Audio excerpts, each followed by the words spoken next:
Public service commission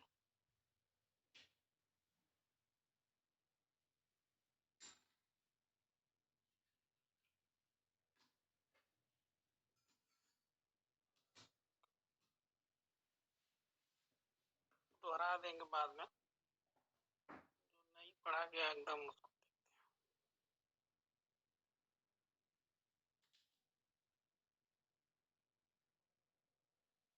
तो ये जो लोक सेवा आयोग है ये ब्रिटिश काल की देन है, ठीक है।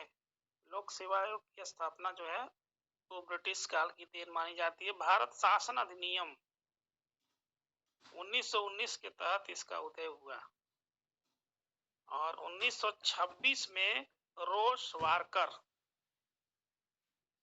डेट याद रखें 1926, रोस वारकर की अध्यक्षता में लोक सेवा आयोग का गठन हुआ। भारत शासन अधिनियम 1919 के तहत इसका उदय हुआ, मतलब ये अस्तित्व में आया और 1926 में रोस वारकर की अध्यक्षता में इसका गठन हुआ। लोक सेवा आयोग का वर्णन जो है वो भाग 14 के अनुच्छेद 315 से 333 तक वर्णन है, ठीक है। ये जो है एक संवैधानिक संगठन है, लोक सेवा आयोग एक संवैधानिक संगठन है।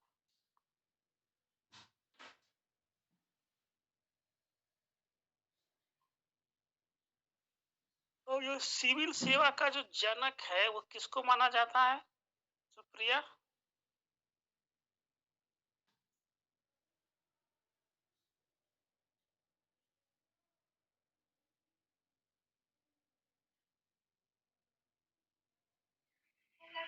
मतलब पब्लिक सर्विस कमीशन के जनक कौन माने जाते हैं?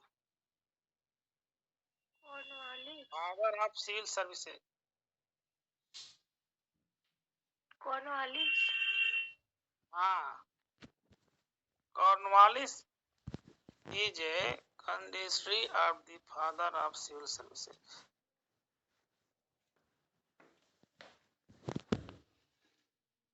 कॉर्नवालिस को जो है वो सिविल सेवा का जनक माना जाता है।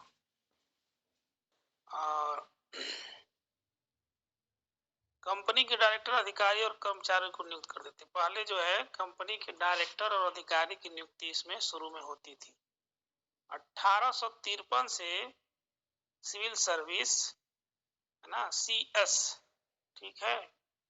1853 में सिविल सर्विस CS नाम से इसकी परीक्षा जो है वो ब्रिटेन में होने लगी थी।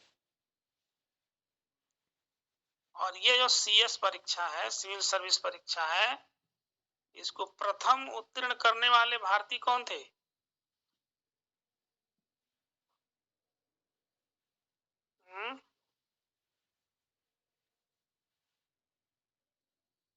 प्रिया तुम तैयारी करती हो तो बताओ फटाफट।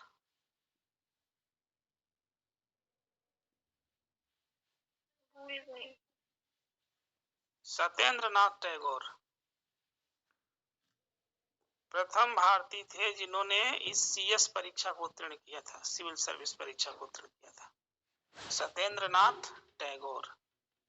CS की परीक्षा इंडिया में कब से प्रारंभ हुआ? 1922-23 में। 1853 से जो है वो ब्रिटेन में होता था और इसमें जो है कंपनी के डायरेक्टर की, कर्मचारियों की नियुक्ति होती थी। और प्रथम भारतीय थे सत्येंद्र नाथ टैगोर जिन्होंने इस परीक्षा को उत्तीर्ण किया था। 1922-23 में ये परीक्षा जो है भारत में भी आयोजित की गई और इसका नाम जो है ICS, इसका नाम क्या दिया गया था? 1922-23 में जब आयोजित हुई तो इसका नाम दिया गया था इंडियन सिविल सर्विस, ICS, ठीक है। अब कहाँ शुरू हुआ? सबसे पहले भारत में किस शहर में शुरू हुआ? जानते हो तो फटाफट बोलो। विशेष रूप से ये सुप्रिया से ही ये सब प्रश्न होंगे यहाँ पर इस टॉपिक पर।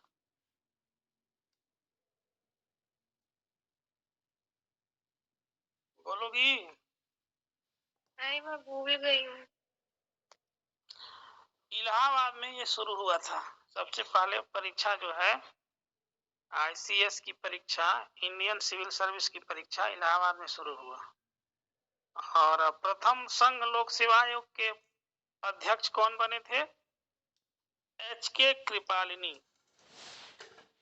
ठीक है, HK कृपालिनी जो है इसके प्रथम अध्यक्ष थे। और 23 के जो अध्यक्ष हैं कौन है? डॉक्टर मनोज सोनी। लोक सेवा आयोग जो है वो किस सूची का विषय है? संघ सूची का। ठीक है, पहले जो है इसकी महिला अध्यक्ष थी रोज वैथ्यू। ठीक है, तो लोक सेवा आयोग के 3 विभाग हैं, कौन कौन? 3 प्रकार कौन कौन है? बताओगी? Central, imperial.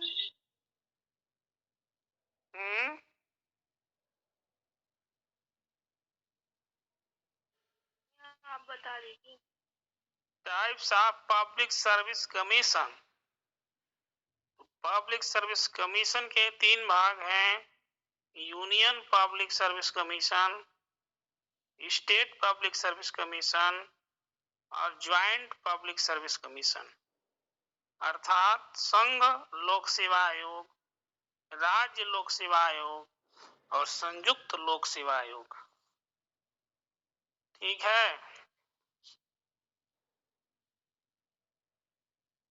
अब संघ लोक सेवा आयोग के अध्यक्ष की नियुक्ति राष्ट्रपति के द्वारा होती है, राज्य लोक सेवा आयोग के अध्यक्ष की नियुक्ति राज्यपाल के द्वारा होती है और संयुक्त लोक सेवा आयोग की नियुक्ति राष्ट्रपति के द्वारा होती है। वेतन और इसकी संख्या राष्ट्रपति के द्वारा निर्धारित होती है, संघ लोक सेवा की और संयुक्त लोक सेवा की, जबकि राज्य लोक सेवा आयोग की वेतन और भत्ते की जो संख्या कितनी होगी ये राज्यपाल के द्वारा निर्धारित होती है। कार्यकाल कितना होता है? तो संघ लोक सेवा आयोग के सदस्यों का कार्यकाल 6 वर्ष या 65 वर्ष की उम्र। ठीक है, वो 6 वर्ष का कार्यकाल होगा और 65 वर्ष की उम्र, मान लीजिए कि 65 की उम्र 2 साल कम है, हाँ, तो उनका 2 ही वर्ष का कार्यकाल रहेगा, माने 65 की उम्र अधिकतम है। ये बात समझ में आ रही है कि नहीं आ रही है?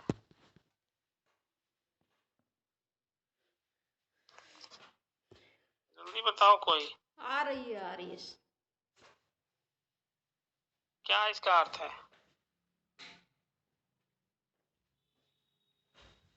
6 वर्ष या 65 वर्ष उम्र के क्या अर्थ है? अर्थ है कि 6 वर्ष कार्यकाल रहेगा, आयु रहेगी, 65 वर्ष तक वो रहेगा। हाँ, तो इसका ये अर्थ एक है कि अगर आदमी 65 वर्ष का नहीं है, 60 वर्ष का है और 54 वर्ष पर वो नियुक्त हो गया है अध्यक्ष, तो 54 से लेकर के और 6 वर्ष उसमें रहेगा, माने कि 61 साल पर वो रिटायर हो गया, 6 वर्ष वो रहा। लेकिन अगर मान लीजिए कोई 62 वर्ष पर अध्यक्ष बना या सदस्य बना, तो इसका मतलब ये नहीं है कि वो 62 के बाद से 6 वर्ष तक वो रहेगा। जैसे उसकी 65 वर्ष उम्र हो जाएगी वो 3 वर्ष ही सेवा कर पाएगा। तो इसी तरह जो राज्य लोक सेवा आयोग के कार्यकाल है वो 6 वर्ष या 62 वर्ष। संयुक्त लोक सेवा आयोग का भी सदस्य या अध्यक्ष का कार्यकाल 6 वर्ष या 62 वर्ष। हटाने की क्या प्रक्रिया है? तो हटाने की प्रक्रिया है कि सुप्रीम कोर्ट के सिफारिश पर राष्ट्रपति द्वारा हटाया जाता है।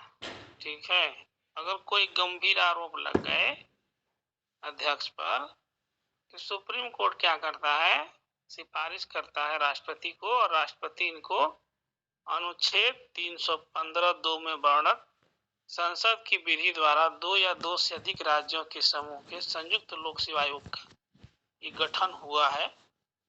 ठीक है, अनुच्छेद 315 में आयोग में संघ, राज्य, क्या जी,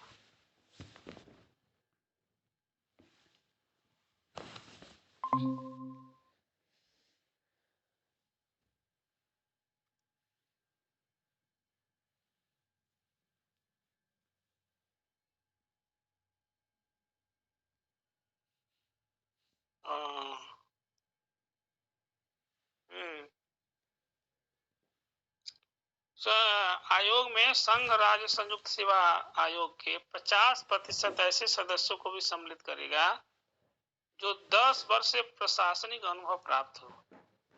मतलब इसमें सदस्य बनने के लिए कम से कम ऐसे लोगों को शामिल किया जाएगा जो 10 वर्षों से प्रशासन में, ठीक है, मैनेजमेंट में काम किए हों।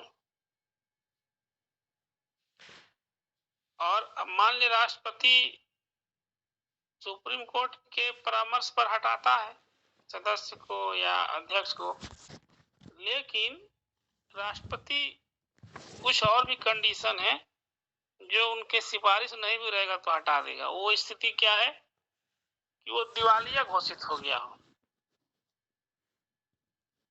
या फिर वो अदालत ने उसको विकृत घोषित कर दिया हो।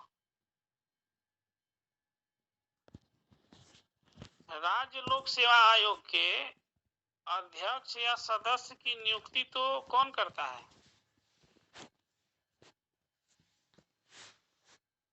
इसकी बता, राज्य लोक सेवा आयोग के अध्यक्ष की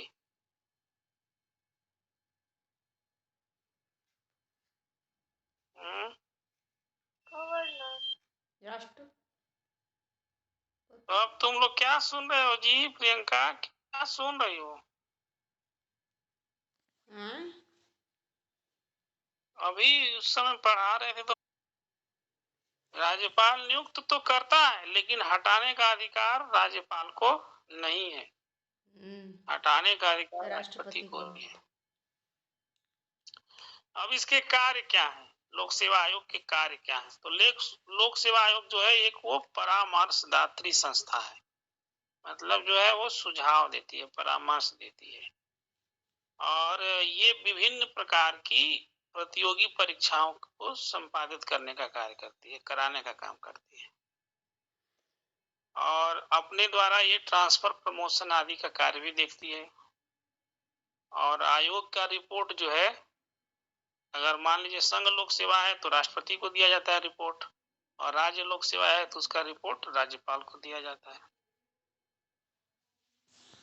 पहले जो है अखिल भारतीय सेवाओं के लिए आईएएस और पीसीएस होता था। 1963 से आईएफएस, आईईएस, आईएचएमएस ये 3 नई सेवाएं जोड़ दी गई थी। पहले जो है ना 2 ही परीक्षाएं होती थी, आईएएस और पीसीएस। अब 1963 में 3 और सेवाओं को जोड़ दिया गया आईएएस की श्रेणी में, एक आईएफएस, एक आईईएस और एक आईएचएमएस। ठीक है, From 1963, 3 new services IFS, IES, IHMS were added. तो 3 सेवाओं को 1963 में जोड़ दिया गया। अब इसमें जो है 3 प्रकार, क्या बताया? IHMS,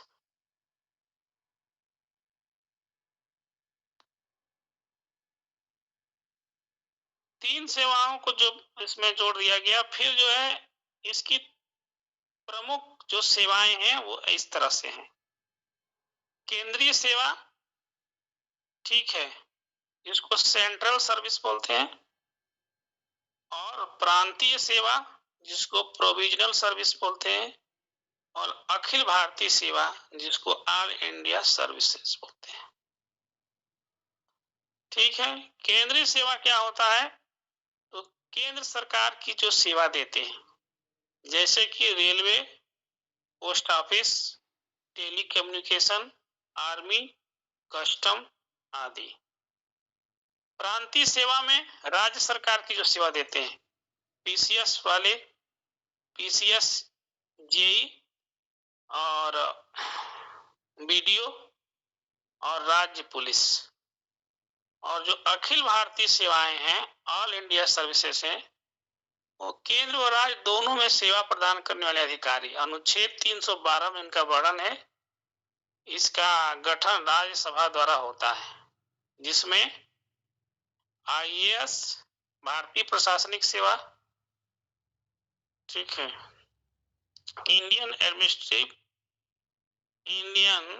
administrative service, IPS, Indian police service, IFS, Indian forest service, IES, Indian engineering services, और IHMS, Indian health and medical services. ठीक है,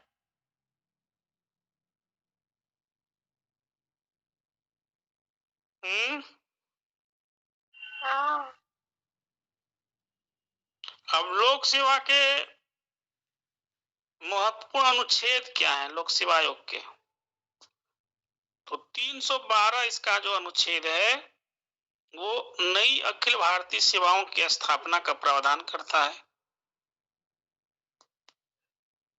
अनुच्छेद 315 केंद्र और राज्य के लिए लोक सेवा आयोग का गठन की बात करता है। 316 नियुक्ति और कार्यकाल की बात करता है। 317 सस्पेंड और डिसमिस संबंधित वर्णन करता है। 318 सेवा संबंधित नियमावली है। 319 सदस्य समाप्ति पर बने रहने पर रोक लगाता है। 320 आयोग के कार्य को बताता है। 321 कार्यों को बढ़ाने संबंधी शक्ति और नियम का वर्णन करता है। 322 खर्चे का वर्णन है। 323 में आयोग द्वारा रिपोर्ट का वर्णन है।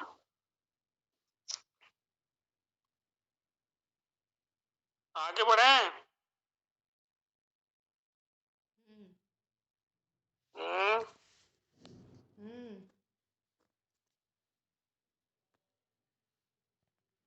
तो पब्लिक सर्विस कमीशन के बारे में अब आइए हम लोग संक्षिप्त रूप से बात करेंगे इलेक्शन कमीशन के बारे में।